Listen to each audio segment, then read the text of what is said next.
ఉందా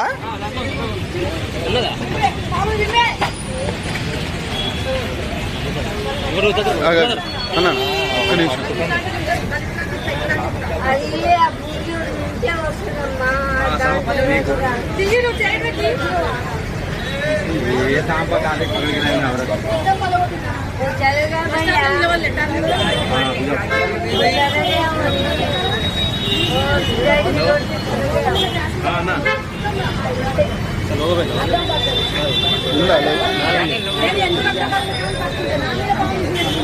కంటెంట్ వాడుకోవడానికి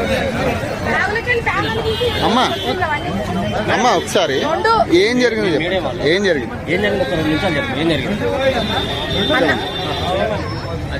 చెప్పన్నా. మాది 107 BL Dilsukhnagar depot Vidyanagar bus stop లో మేము బస్ ఆపుకొని ప్యాసింజర్లు రిసీవ్ చేసుకున్నాము. టర్నింగ్ పాయింట్ ఉంది కదండి ఇక్కడ, ఆమె అక్కడ స్లో అవుతుంది, కొంచెం ముందుకు పోయినాక ఆపి తీసుకున్నాం అన్నట్టుగా మేము ఆమె కోసం బస్ ఆపడానికి డ్రైవర్ ప్రయత్నిస్తుండు. అంతట్లోపటే వెనకాల నుంచి ఒక బాటిల్ తీసుకొని వెనకాల పగలగొట్టేసి బీర్ బాటిల్ పగలగొట్టేసింది. చూసిన విట్నెస్ కూడా ఉన్నారు. నేను టిమ్ము వేరే వాళ్ళకి హ్యాండిల్ చేసి అన్న కొంచెం జాగ్రత్త అని చెప్పి ఆమెను పట్టుకున్నా. ఎందుకంటే గ్లాస్ చాలా డ్యామేజ్ అయింది, ప్యాసింజర్లకు కూడా అంత తల నిండా అన్ని గ్లాసెస్ పట్టుకున్నా. మా ఇద్దరి మధ్యన నాకు వదిలే బిడ్డ అంటే, చూడు పెద్దమ్మా నువ్వు కూర్చో, నువ్వు మా తల్లి లేకున్నావు, నువ్వు కూర్చోనే ఆమెను కూర్చోబెట్టినా. అంత తింటలేదు, చేతులు కట్టేసిన. ఆమెనైతే ఒక దెబ్బ కొట్టలేదు సార్, నేను చేతులు కట్టేసి కూర్చోబెట్టినాక హాఫ్ అన్ అవర్ కి ఇప్పేసుకుంది. మళ్ళీ పరిగెట్టడానికి ప్రయత్నం చేస్తుంది. ఆగు పెద్దమ్మ, మీ వాళ్ళని ఉంటే నాకు ఫోన్ చేసి పిలిపిస్తా.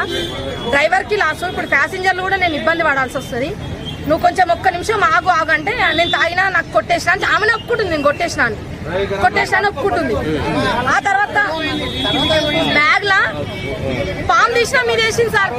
అక్కడ ఉన్న వాళ్ళందరూ పరారు, నేను ఒక్కదానా మనం పట్టుకున్నా. పాము ఇట్లా వెళ్ళిపోయింది, ఇట్లా పాము నా మీద వేసింది. కాకపోతే ఫిట్నెస్ చూడండి, వీళ్ళు ఉరికిరు, డ్రైవర్ ఉరికిరు, అందరూ అయినా నేను చెక్ చేసుకున్నాను. రెండు పాములు ఉన్నాయి దగ్గర. ఏం చెప్తుంది, నేను పాములు ఆడించుకునేటామను, మీరు బస్సు ఆపలేదు, నేను అందుకే మీ అద్దం బలగొట్టినా అంటూ. మేము ముందుకు వచ్చి స్లో చేసినాం. అక్కడ ఐరన్ ఉంది కదా, ఆమెను అడగండి, మీరు చెప్తుంది. మీరు స్లో చేస్తేనే ఎవరు ఆల్రెడీ బీర్ బాటిల్ తీసుకొని కొడుతుంది బిడ్డ అని చెప్తుంది. నాకేం అసలు సంచిలో ఆమె సంచి పట్టుకుంది, నేను హాఫ్ అన్ అవర్ ఆమె చేతులు పట్టుకుని అప్పటి వరకు పాము తీయలే. ఇక ఈమె గ్లాస్ పక్కన కొట్టింది అనేసి ఈమె ఆమెను ఆపినందుకు ఈమె మీదకి పావించుకుంటుంది. ఇప్పుడు డ్రైవర్ కి ఇప్పుడు 6,000 7,000 వేస్తారు, మళ్ళీ డిపోస్ మీద పెడతారు. మాకు ఇప్పుడు 8:30కి వెళ్లాల్సిన డిపో బస్సు ఈ జామ్ వల్ల, ఈ మహాలక్ష్మి టికెట్ల వల్ల అందరూ సీఎం రేవంత్ రెడ్డి గారు మంచి పని చేసిరు. మా డ్యూటీ మేము చేయవలసిన కర్తవ్యం మాది. ఇప్పుడు ఇలాంటి వాళ్ళు ఉంటే మాకు ప్రాణభయం ఉంది సార్. ఒక్కరు కొట్టి చంపుతున్నారు, ఇప్పుడు పాములు వదులుతున్నారు, రేపు ముఖం మీద యాసిడ్ కూడా పోస్తారు. మేము ఎట్లా డ్యూటీ చేయాలి సార్ చెప్పండి. ఇప్పుడైతే వీళ్ళందరూ చూసిరు, పాము ఇసిరింది అయితే అందరు చూసిరు.